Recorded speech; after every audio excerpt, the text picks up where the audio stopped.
Carta de Tiago, capítulo de número 5. Estamos caminhando na carta de Tiago e agora Tiago se dirige para a conclusão da carta, para o final da carta. Nós vamos caminhar com Tiago nessa conclusão. Nós vamos ler Tiago, capítulo 5, dos versos 7 a 11. Tiago, capítulo de número 5, dos versos 7 a 11. Peço que você ouça com fé a leitura da palavra de Deus, palavra que é capaz de transformar nossas vidas. Portanto, irmãos, sejam pacientes até a vinda do Senhor. Vejam como o agricultor aguarda que a terra produza a preciosa colheita e como espera com paciência até virem as chuvas do outono e da primavera. Sejam também pacientes e fortaleçam o seu coração, pois a vinda do Senhor está próxima. Irmãos, não se queixem uns dos outros para que não sejam julgados. O juiz já está às portas. Irmãos, tenham os profetas que falaram em nome do Senhor como exemplo de paciência diante do sofrimento. Como vocês sabem, nós consideramos felizes aqueles que mostraram perseverança, pois vocês ouviram falar sobre a perseverança de Jó e viram o fim que o Senhor lhe proporcionou. O Senhor é cheio de compaixão e misericórdia. Vamos orar. Senhor Deus, diante da Tua palavra, nós suplicamos, Deus, pela ação do autor da Tua palavra. Nós suplicamos pela ação do Teu Santo Espírito na minha vida e na vida dos meus irmãos e amigos aqui nessa noite, Deus. Senhor, sem a ação do Teu Santo Espírito, não vai acontecer nada de valor eterno aqui nessa noite, Deus. Por isso nós suplicamos que o Espírito Santo de Deus abra os nossos olhos, abra o nosso coração, para que possamos entender a Tua palavra, e para que possamos exaltar e engrandecer o Senhor Jesus Cristo, Deus. Transforma a nossa vida, Deus. Usa a Tua palavra para trazer consolo, para trazer exortação, para trazer ensino, correção. Mas acima de tudo, Deus, usa a Tua palavra com o Teu Santo Espírito para trazer salvação, Deus. Nós oramos em nome de Jesus.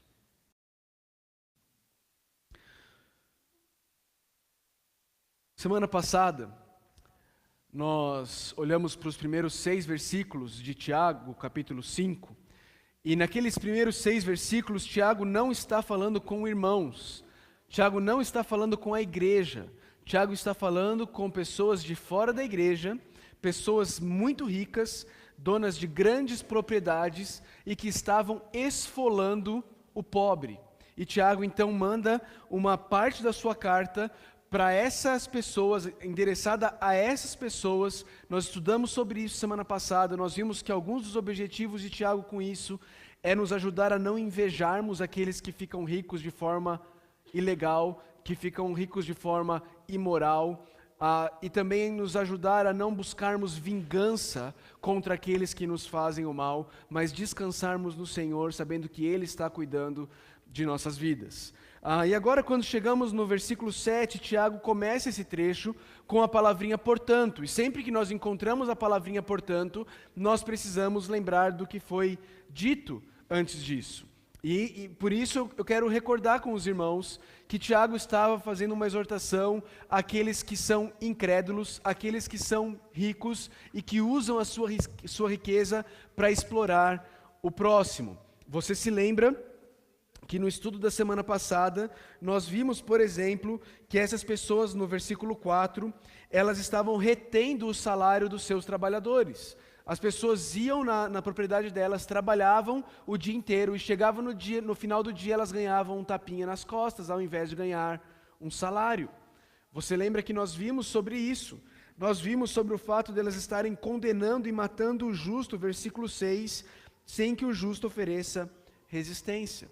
Nós vimos sobre isso. Nós somos encorajados pela palavra de Deus a confiarmos em Deus, mesmo quando nós somos maltratados pelos nossos patrões, mesmo quando nós somos tratados de maneira injusta pelos nossos patrões. Nós fomos exortados também a tratarmos aqueles a quem nós somos chefes e patrões de maneira justa, de maneira digna, pagando a eles um salário digno. Nós somos exortados nesse sentido também a não sermos avarentos como os incrédulos, que não conhecem a Deus. Isso aí é o Miltinho dando aula. Glória a Deus pela vida dele. Mas hoje, irmãos, Tiago, ele traz essa palavra, portanto, mostrando que à luz de tudo isso, mostrando a luz do que ele falou para esses ricos, incrédulos, exploradores, ele agora quer trazer uma palavra para a igreja, para aquelas pessoas que estão sofrendo por causa dessas pessoas ímpias, incrédulas, que estavam esfolando e prejudicando alguns desses irmãos na igreja. E ele diz então, à luz da denúncia de Tiago 5, de 1 a 6, ele diz: irmãos, perceba agora, ele está se voltando para a igreja de novo. Ele volta a falar com os irmãos em Cristo. Ele volta a falar com aqueles que são parte da família de Deus. E ele diz: irmãos, e o chamado de Tiago para mim, para você, para esses irmãos é: sejam pacientes. Sejam pacientes. E você vai ver que existem duas palavras aqui nesse texto que normalmente caminham juntas. A palavra paciência e a palavra perseverança. Mais para frente você vai ver a palavra perseverança aparecendo.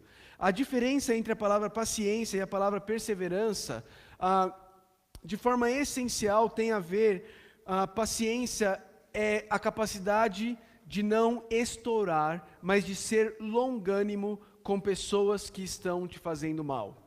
Isso é ser paciente nessa situação.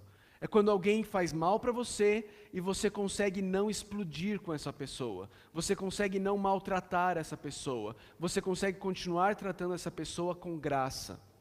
Essa é a capacidade de ser paciente. A capacidade de ser perseverante tem mais a ver com as circunstâncias do que com as pessoas. A perseverança, como nós vimos lá no começo de Tiago, e se você prestar atenção, Tiago está usando de um artifício literário aqui chamado inclusio. Ele começou falando sobre paciência e perseverança em meio aos sofrimentos, e ele está terminando a carta dele como paciência e perseverança em meio aos sofrimentos. Ele começou falando sobre isso, ele está concluindo falando sobre isso. Perseverança é aquela capacidade de não ser caroço de melancia. Lembra disso? Lembra que a gente falou sobre isso na primeira mensagem de Tiago? Caroço de melancia, quando você aperta ele, o que ele faz? Ele espirra. Ele foge, ele vai embora. A perseverança é a capacidade de permanecer sob. É a capacidade de permanecer embaixo de uma situação difícil. Sob uma situação difícil, sem fugir. Como nas palavras do reverendo Augusto Nicodemos, perseverança é a capacidade de continuar crente quando tudo dá errado. É isso. Isso é ser perseverante. Mas aqui no versículo 7, Tiago está dizendo: portanto, irmãos, sejam pacientes. Mas é interessante perceber, e é muito importante para mim e para você, crermos e entendermos isso, que essa paciência não é sem limites, que essa paciência não é uma paciência sem perspectivas de mudança. Mas ele diz: sejam pacientes até. E essa palavrinha até, ela é um termo muito interessante.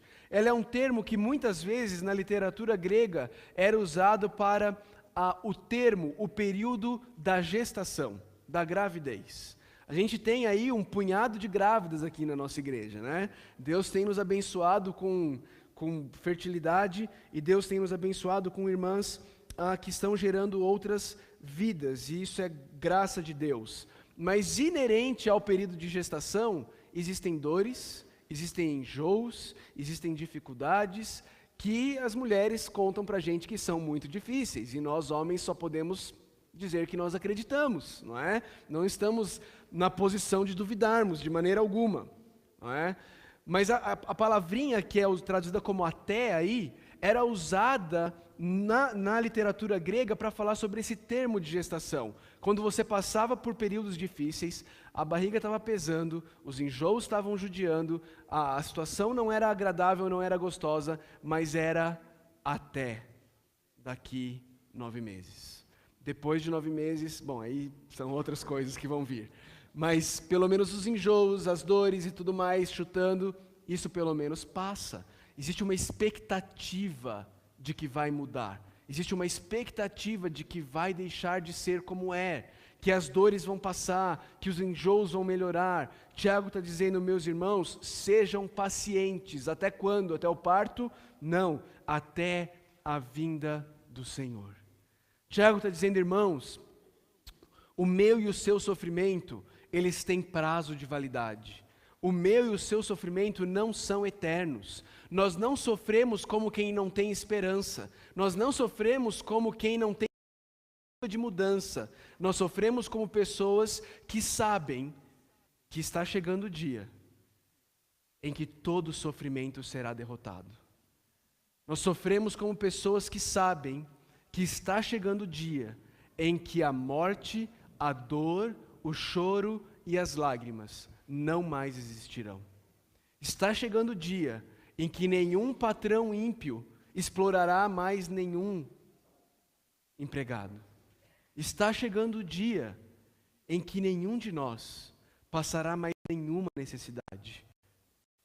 Todas as nossas necessidades um dia serão supridas. E esse dia está chegando. E esse dia é a vinda do Senhor. A parousia, que é tanto usada no Novo Testamento, e na literatura grega, ela se refere à chegada do rei, ao cortejo do rei que iria vir, que iria chegar. E Tiago está dizendo, meus irmãos, tenham paciência. Mas eu não estou pedindo para vocês terem paciência de forma indefinida. Eu estou pedindo para que vocês tenham paciência até a vinda do Senhor. Até a vinda do Senhor. Aguardem pacientemente até a vinda do Senhor. Então ele vai ilustrar isso. Ele vai mostrar uma maneira como isso aparece no dia a dia das pessoas para quem ele estava escrevendo. Ele diz assim, vejam, aqui você percebe que é uma ilustração. Ele diz, vejam como o agricultor aguarda que a terra produza a preciosa colheita e como espera com paciência até virem as chuvas do outono e da primavera. Acho que poucos de nós vivem no contexto da agricultura. Poucos de nós aqui têm essa percepção do que é plantar e esperar para colher. Mas mesmo aqueles de nós que têm esse convívio, esse contexto, nós o temos no contexto do século 21. Quando as chuvas não vêm, o que a gente faz? Faz o irrigador funcionar mais, não é? E o irrigador funciona mais e a colheita vem do mesmo jeito. Não era o caso dessas pessoas, não era o caso desses irmãos. Tiago escreve para eles, para pessoas que sabem que se a chuva não vier no final do outono, no começo da primavera, não vai haver colheita. E essas pessoas anseiam e esperam ansiosamente pelas chuvas do final do outono, pelas chuvas do início da primavera. O problema é que a gente desenvolveu tanto, queridos, problema entre aspas, que a gente desenvolveu tanto a tecnologia, que nós temos a falsa ilusão de que nós controlamos todas as coisas e que nós não precisamos mais depender do Senhor para nada. Lembra que algumas semanas atrás eu falei para a gente, à luz do que Tiago estava dizendo, que a vida não é uma ciência exata? Lembra disso? Que muitas vezes nós nos iludimos com essa perspectiva. Nós achamos que se nós colocarmos esforço, dedicação e inteligência, automaticamente nós teremos sucesso, não é? Nós nos iludimos com isso. Nós pensamos que é assim que a vida funciona. Mas o agricultor de hoje, ele depende tanto quanto o agricultor do primeiro século para colher uma colheita produtiva e proveitosa. Porque se Deus não quiser que colha, não vai colher. Pode ter irrigador, pode ter colheitadeira, pode ter pesticida, pode ter tudo. Continua dependendo das mãos de Deus. O problema é que a gente não percebe mais isso. Nós nos iludimos achando que nós estamos no controle de tudo. Tiago está dizendo, irmãos, vocês precisam agir com o sofrimento de vocês, como os agricultores agem com a colheita. Eles plantam, eles fazem o que está no alcance deles e depois eles descansam, esperam e confiam no Senhor. O problema é que nós somos convencidos e orgulhosos demais para isso. Nós não queremos confiar no Senhor. Nós achamos que está tudo em nossas mãos. E nós vivemos num ativismo, como se nós pudéssemos mudar a situação do nosso dia a dia. Nós não conseguimos agir, orar e esperar. Nós basicamente só queremos agir. A gente acha que tudo depende de nós. A gente acha que nós podemos mover céus e terra. A gente acha que a gente pode definir que dia vai chover. A gente acha que a gente pode definir a reação das pessoas. A gente acha que a gente pode controlar os céus e a terra. Nos iludimos. Nos iludimos. Apoiamos a nossa fé, o nosso coração em coisas que não são dignas de serem confiadas. No versículo 8, Tiago diz assim: sejam também pacientes. Mas além de serem pacientes, Tiago diz, e fortaleçam o seu coração. Essa palavrinha, fortaleçam o seu coração, essa expressão, ela tem a ideia de você apoiar alguma coisa em algo que seja confiável. De você depositar o peso de algo em algo que seja capaz de suportar aquele peso. Essa palavrinha, para eu e você fortalecermos o nosso coração, ela traz a ideia de alguém que está descansando algo sobre uma outra coisa. É o que você está fazendo nesse momento com essa cadeira onde você está sentado. Você está deitando o seu peso nessa cadeira, confiando que ela será capaz de te sustentar. Tiago está dizendo, irmãos, sejam pacientes, mas além de serem pacientes, descansem o coração de vocês. Fortaleçam e confiem e apoiem o coração de vocês no quê? De novo,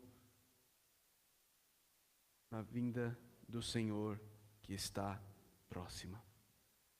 Às vezes eu e você, erroneamente, olhamos para esses textos e falamos assim, esses autores do Novo Testamento estavam iludidos. Eles achavam que Jesus ia voltar a qualquer instante, eles erraram. Eles estavam errados, já passaram-se 2000 anos. Meu irmão, minha irmã, meu amigo, minha amiga, não se iluda. Desde o tempo de Tiago até os nossos dias, não existe mais absolutamente nada que precise acontecer até a volta do Senhor Jesus Cristo. O dia e a hora ninguém sabe, mas Ele vai voltar. Talvez hoje, como dizia o velho hino, talvez já, talvez mais tarde, essa noite ou amanhã. Mas breve Ele virá. Breve Ele virá. E quando Ele vier, meu irmão, minha irmã, as minhas e as suas dores terão fim. O meu e o seu sofrer acabarão. Essa é a nossa esperança. Essa é a nossa bendita esperança, como diz o apóstolo Paulo. A nossa bendita esperança, a manifestação do nosso grande Deus e Salvador, Jesus Cristo. Queridos, como nós perdemos essa bendita esperança? Como a igreja do século 21 vive num ativismo tamanho que nós nos esquecemos que mais cedo ou mais tarde, talvez essa noite, Jesus Cristo voltará para buscar a sua igreja e colocar um fim em toda dor e todo sofrer. Nós vivemos nessa vida como se isso aqui fosse tudo que existisse. E aí quando isso aqui é tudo que existe, e algo disso daqui está em risco, eu fico desesperado, porque eu não consigo ver nada além do meu trabalho, nada além da minha saúde, nada além do meu dinheiro. E quando uma dessas coisas estão em risco, eu fico desesperado, porque a minha esperança está em coisas que estão morrendo, está em coisas desta vida, ao invés de estar na manifestação, no retorno do meu grande Deus e Salvador, o Senhor Jesus Cristo. Você já reparou que quanto mais você sofre, mais você quer que Jesus volte? Difícil alguém que esteja com a vida tranquila e que fale assim, como eu queria que Jesus voltasse hoje. Mas quando o bicho pega, quando a dor vem, quando as coisas não acontecem como a gente quer, quando nós sofremos, aí a gente fala assim, nossa, Jesus podia voltar hoje, né? Já se pegou falando isso? Numa situação difícil da vida?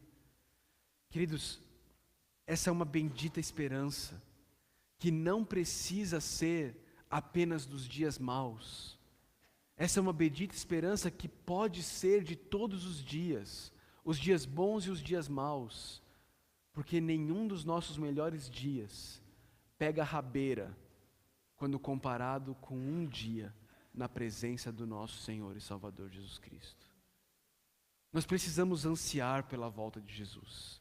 Nós precisamos retornar a esse desejo de falarmos uns aos outros: Maranata, vem Senhor Jesus. Estamos tão apegados às coisas dessa vida, que mesmo em meio às dores e sofrimentos, muitas vezes nós não ansiamos a volta de Jesus.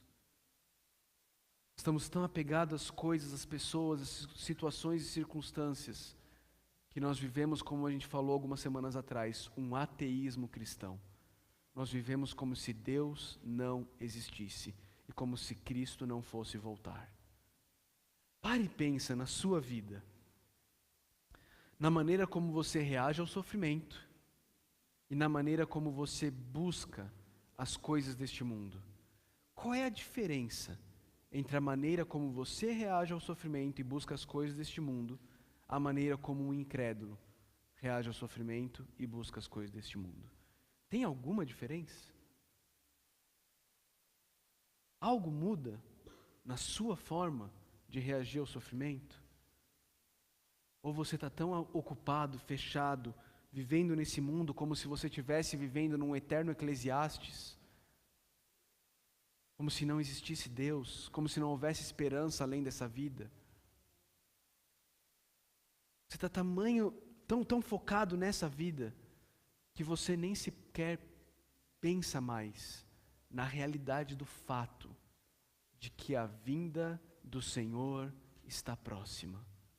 Você crê nisso? Você crê que a vinda do Senhor está próxima? Você crê que Jesus Cristo pode voltar a qualquer momento e vai voltar a qualquer momento? Isso faz diferença no seu dia a dia? Porque se não fizer diferença no seu dia a dia, não adianta você falar: eu creio, pastor, eu creio, Jesus vai voltar. O que isso muda no seu dia a dia? O que isso muda na sua maneira de encarar a dor, o sofrimento? Me lembro de uma das histórias que mais impactou a minha vida, a história dos missionários americanos que foram mortos tentando alcançar os índios Aucas, lá na Amazônia do Equador.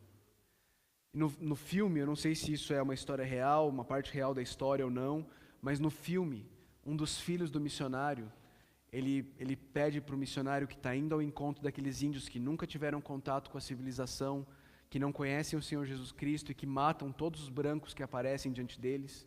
Ele pede para o pai dele: pai, me promete que quando você estiver diante daquele índio, se algum índio te ameaçar e for te fazer mal, que você vai usar a tua arma. E o pai responde: filho, eu não posso. Eles não estão prontos. E o papai está. Prontos para quê? Para a vinda do Senhor, para o encontro com o Senhor.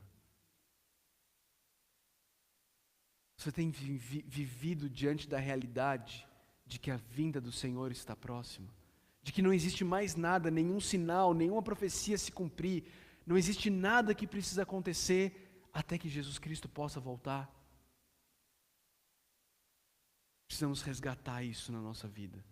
Precisamos resgatar esse senso de urgência. Jesus está voltando. Isso tem tanta aplicação, gente.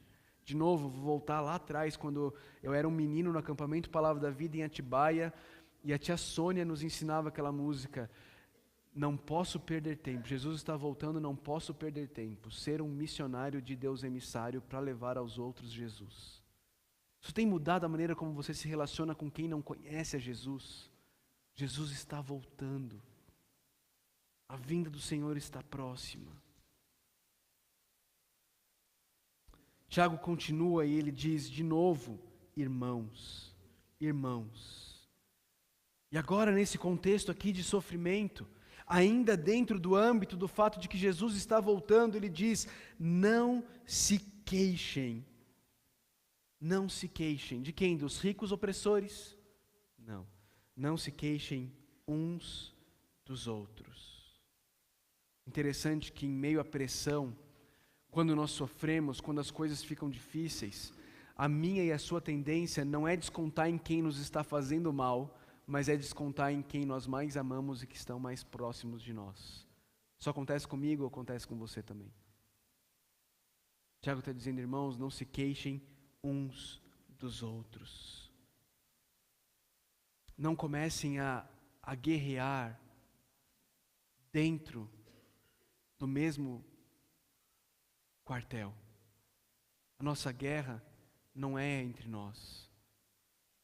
Não se queixem uns dos outros. Não deixe a pressão, o sofrimento, a dor fazer com que você comece a descontar isso na sua família. Comece a descontar isso no seu cônjuge, nos seus filhos, em pessoas que te amam e querem te ajudar. Isso normalmente acontece quando eu e você nos colocamos na posição de juiz. Quando eu e você achamos que não é justo. Quando eu e você queremos vingança. Tiago diz, irmãos, não se queixem uns dos outros. E então ele nos lembra que nós não somos juízes. Nós somos réus. E ele nos lembra também de que o juiz está às portas. De novo, Jesus está voltando. Ouvindo uma mensagem do pastor chamado C.J. Mahoney, nesse texto, ele contou uma história para ilustrar isso daqui que eu achei muito interessante. História de um amigo dele que estava bravo com a mãe, começou a discutir com a mãe, brigar com a mãe, e aí no meio da briga ele pegou e falou assim, você é uma tola, você é uma louca. E ele não tinha percebido que o pai tinha chegado em casa. E o pai ouviu aquilo e entrou e falou assim, quem que é louco, quem que é tolo? E o amigo dele sabiamente falou assim, eu papai, sou eu. O juiz está às portas. Jesus está voltando. Jesus está voltando, irmãos. Não deixemos as situações de conflito, as situações de sofrimento e de dor, causarem conflito dentro do corpo de Cristo. Causarem conflito no teu lar, em meio às pessoas que te amam, te querem bem. O juiz está voltando, isso também tem que trazer para a gente a certeza de que eu e você não precisamos buscar vingança.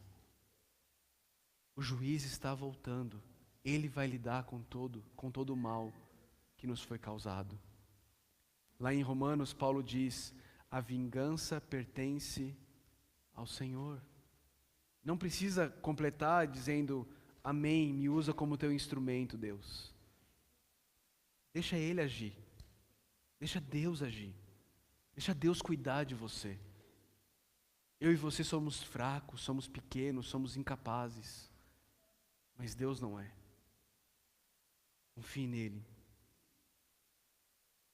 E aí nos versos 10 e 11, Tiago vai trazer mais alguns exemplos para a gente.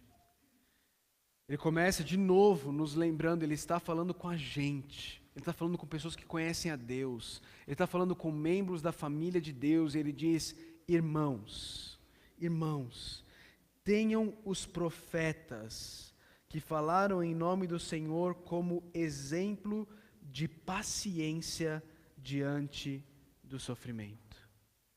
Pega a tua Bíblia aí comigo e vira uma, duas, talvez 3 páginas.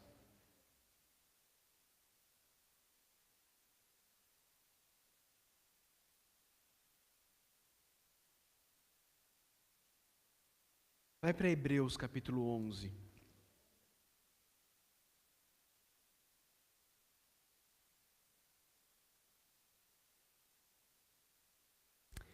Olha Hebreus falando sobre o autor de Hebreus falando sobre esses profetas, no capítulo 11, verso 32. Que mais direi? Esperar os irmãos acharem. Hebreus 11, 32.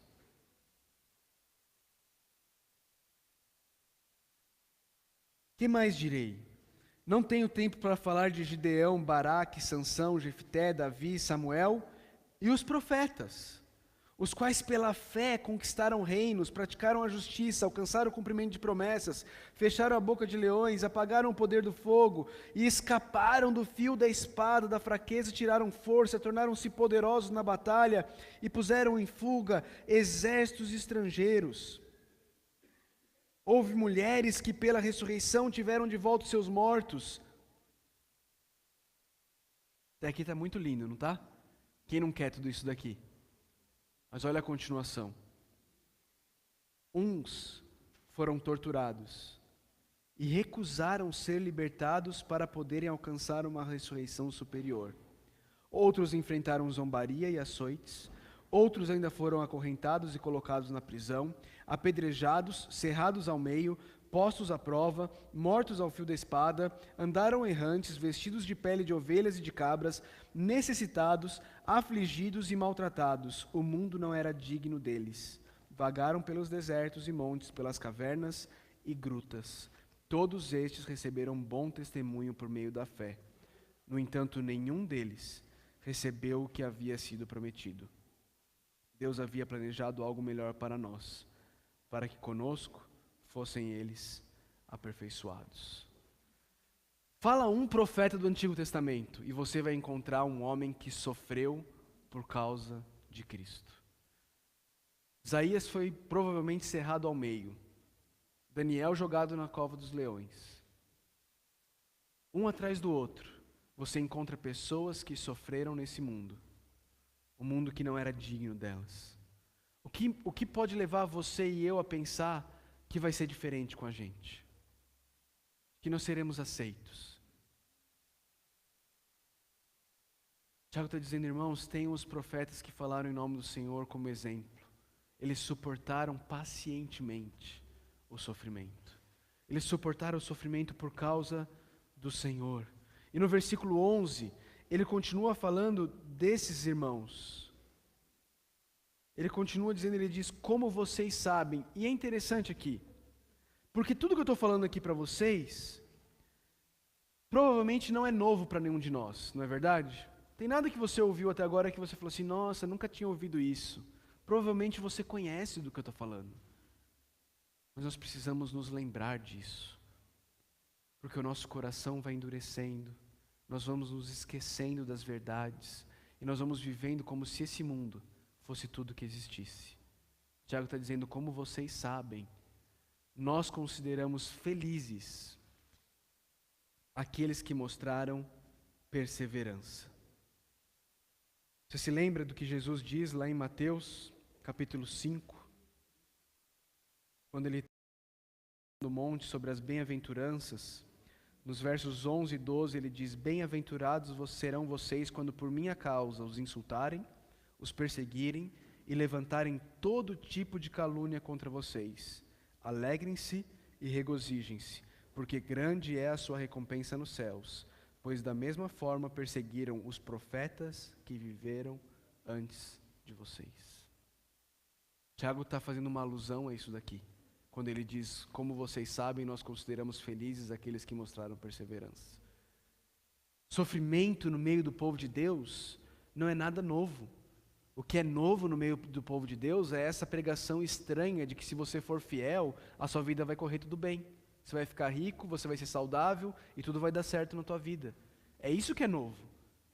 Sofrimento no meio do povo de Deus é o esperado, é o normal. É o que aconteceu ao longo dos séculos, dos milênios. Mas o povo de Deus sempre sofreu diferente daqueles que não conhecem a Deus. O povo de Deus sempre sofreu como alguém cuja esperança é inabalável. O povo de Deus sempre sofreu como pessoas que aquilo que é de mais valioso que elas têm, ninguém pode tirar,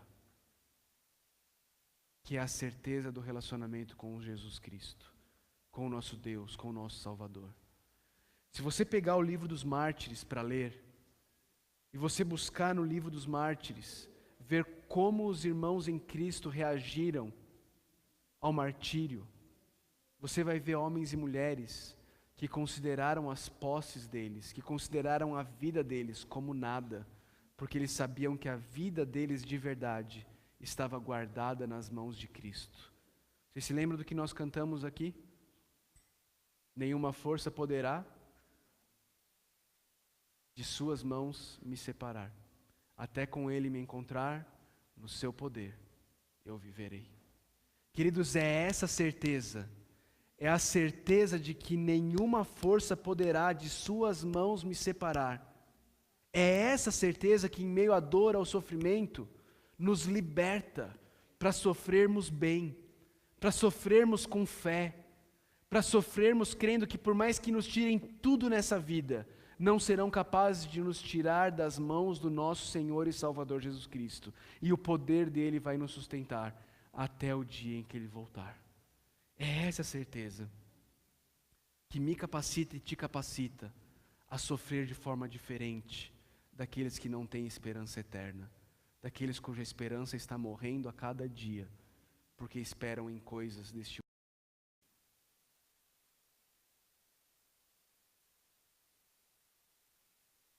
Tiago continua, e além dos profetas, ele agora vai falar sobre Jó. Ele diz: vocês ouviram falar sobre a perseverança de Jó. Normalmente a gente usa o termo a paciência de Jó, não é isso? Ele tem uma paciência de Jó, aquele cara. Só eu que ouvi essa expressão. É real? Ninguém nunca ouviu? Já? Ok, já, paciência de Jó. Mas na verdade Jó foi muito mais perseverante do que paciente. Porque Jó, logo, ele começa o sofrimento dizendo: o Senhor deu, o Senhor tirou, bendito seja o nome do Senhor. Mas de repente, a dor e o sofrimento começam a pesar mais, e ele começa a falar assim: Deus, mas eu tenho sido justo, fiel ao Senhor, por que eu, Deus? Ele começa a questionar algumas coisas, mas ainda em meio aos questionamentos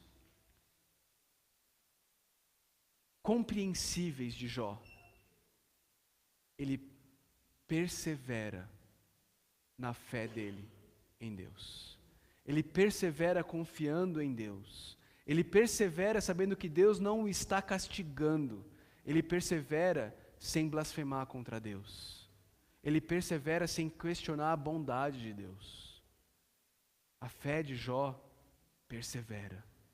Vocês ouviram falar sobre a perseverança de Jó. E qual foi o resultado disso?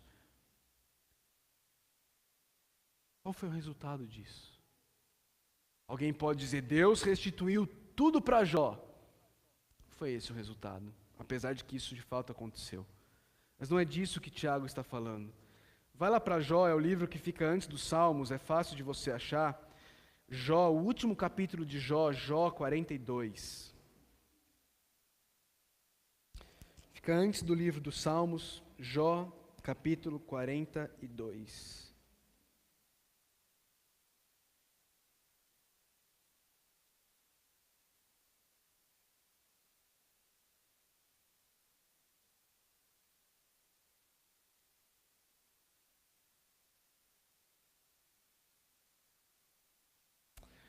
Lá em Jó 42, nos versos 4 e 5, diz assim: Tu disseste, agora escute, e eu falarei.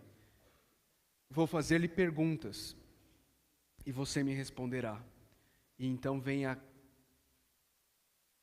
decisão de Jó. Vem Jó falando o que tudo aquilo que aconteceu com ele transformou nele. E ele diz assim: meus ouvidos já tinham ouvido a teu respeito, mas agora os meus olhos te viram. Quando foi que Jó mudou? Quando foi que a vida de Jó mudou? Quando Deus interveio na história de Jó. Quando Deus interveio na história de Jó. Quando Deus veio e a palavra de Deus veio a Jó. Meu irmão, minha irmã, a palavra de Deus, ela já veio para mim e para você. A palavra de Deus, ela se fez carne, ela habitou entre nós.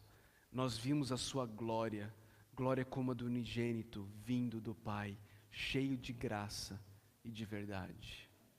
No meio do meu e do seu sofrimento, eu e você podemos confiar no Deus que já enviou a palavra dele para mim e para você. Nós podemos confiar no Deus que enviou o seu próprio Filho por amor de mim e de você. Meus irmãos, Tiago termina o versículo 11 dizendo: o Senhor é cheio de compaixão e de misericórdia. E eu quero ser sincero e honesto com você e reconhecer que talvez, diante do que alguns de vocês passam nessa vida, vocês teriam até o direito de questionar se Deus de fato é cheio de compaixão e de misericórdia. Talvez alguns de vocês poderiam se perguntar e dizer: mas à luz de tudo que eu vivo, de tudo que eu estou passando, será mesmo que Deus é cheio de graça, cheio de compaixão e de misericórdia? E talvez você pudesse questionar, a não ser por um fato. Tem um fato que faz com que ninguém possa questionar a compaixão e a misericórdia de Deus. É o fato da cruz do Senhor Jesus Cristo. Não se pode questionar a compaixão e a misericórdia de um Deus que entrega o seu único Filho para morrer na cruz do Calvário por seus próprios inimigos. Ele é cheio de compaixão e cheio de misericórdia. E isso é provado através da cruz do Senhor Jesus. E isso vai ser confirmado pelo fato de que um dia o próprio Senhor Jesus Cristo vai voltar e irá fazer nova todas as coisas. Todas as coisas. Eu quero terminar essa mensagem te chamando para ir comigo para Apocalipse capítulo 21. Eu quero ler com você Apocalipse 21 e eu quero que você receba com fé a palavra de Deus na sua vida. Isso é promessa de Deus para todos aqueles que estão em Cristo Jesus. A promessa de Deus para todos os que estão em Cristo Jesus, lá em Apocalipse 21, penúltimo capítulo da Bíblia. Deus tem para mim e para você, e Ele diz, a partir do versículo 1 de Apocalipse 21, então vi novos céus e nova terra, pois o primeiro céu e a primeira terra tinham passado, e o mar já não existia. Vi a cidade santa, a Nova Jerusalém, que descia dos céus da parte de Deus, preparada como uma noiva, adornada para o seu marido. Ouvi uma forte voz que vinha do trono e dizia: agora o tabernáculo de Deus está com os homens com os quais ele viverá. Eles serão os seus povos, o próprio Deus estará com eles e será o seu Deus. Ele enxugará dos seus olhos toda lágrima, não haverá mais morte, nem tristeza, nem choro, nem dor, pois a antiga ordem já passou. Aleluia, louvado seja Deus. Jesus está voltando e Ele vai fazer novas todas as coisas. Se você virar uma página na sua Bíblia e for para Apocalipse 22, o próprio Senhor Jesus Cristo nos diz no versículo 7, eis que venho em breve, feliz é aquele que guarda as palavras da profecia deste livro. Versículo 12, eis que venho em breve, a minha recompensa está comigo e eu retribuirei a cada um de acordo com o que fez. Versículo 20, aquele que dá testemunho dessas coisas diz, sim, venho em breve. E a igreja do Senhor Jesus responde dizendo, amém, vem Senhor Jesus, amém, vem Senhor Jesus. Meu irmão, minha irmã, em meio às dores desse mundo, eu e você não sofremos como quem não tem esperança, eu e você sofremos como quem tem confiança e plena convicção de que esse mundo passará, de que esse mundo vai ser transformado pela graça do Senhor Jesus Cristo. Eu e você sofremos como quem sabe que um dia Ele fará novas todas as coisas. Ele fará novo o seu corpo caído, Ele fará nova a natureza caída, Ele fará novo o meu relacionamento com Deus, Ele fará novas todas as coisas. Tudo será transformado, não haverá mais choro, não haverá mais dor, não haverá mais tristeza, haverá alegria plena na presença do nosso Senhor e Salvador Jesus Cristo, que entregou a sua própria vida na cruz do Calvário, para que pecadores como eu e você pudéssemos ter essa bendita esperança de que um dia nós nos sentaremos à mesa da família de Deus e banquetearemos com o próprio Deus por toda a eternidade. Isso precisa mudar a maneira como eu e você sofremos. Isso muda tudo, inclusive a maneira como eu e você sofremos. Isso nos traz esperança. uma bendita e viva esperança. Eis que venho sem demora, diz o Senhor Jesus Cristo. Que a realidade da cruz e a realidade da volta do nosso Senhor e Salvador Jesus Cristo console e encoraje o meu e o seu coração, enquanto vivemos nesse mundo mau, nesse mundo caído, que sofre as consequências de ter virado as costas para o único e verdadeiro Deus, o nosso Criador. Vamos orar.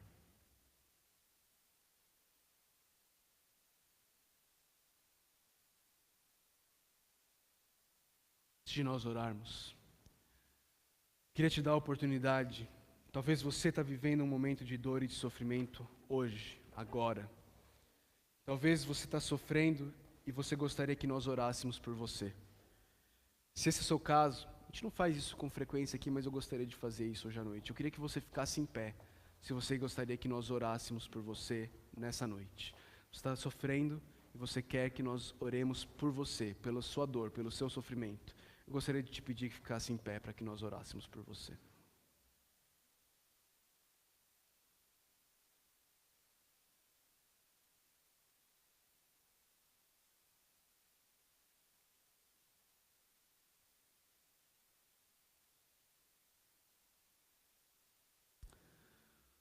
Senhor Deus, o Senhor conhece o coração, a vida de cada um desses irmãos, irmãs, amigos, amigas que estão aqui nessa noite, que estão aqui dizendo para nós: estou sofrendo, está doendo, está difícil. E ao mesmo tempo estão dizendo: nós sabemos que é no Senhor que nós podemos encontrar refúgio. É no Senhor que nós vamos encontrar consolo. Estão pedindo que nós oremos ao Senhor. Pai, nós suplicamos por cada uma dessas vidas. O Senhor conhece cada uma das circunstâncias. O Senhor sabe o que está acontecendo com cada um desses queridos, dessas queridas, que estão em pé, pedindo por misericórdia e por graça, Deus. Senhor, nós te louvamos porque a Tua palavra nos diz que por causa de Jesus Cristo, porque Ele é o nosso sumo sacerdote, porque o véu do santuário se rasgou, nós podemos adentrar e nos achegar com ousadia diante do Teu trono de graça.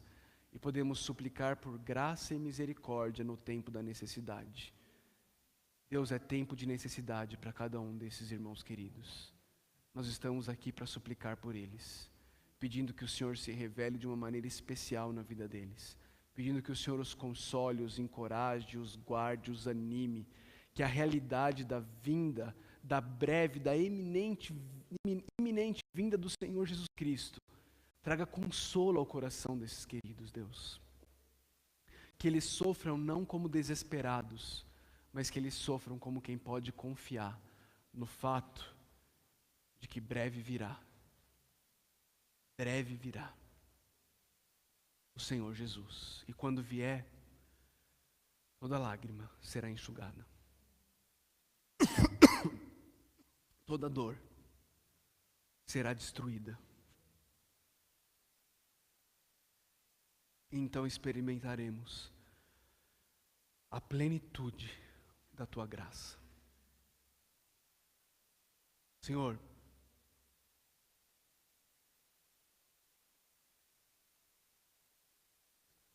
nós não conseguimos pedir por outra coisa, além de Maranata.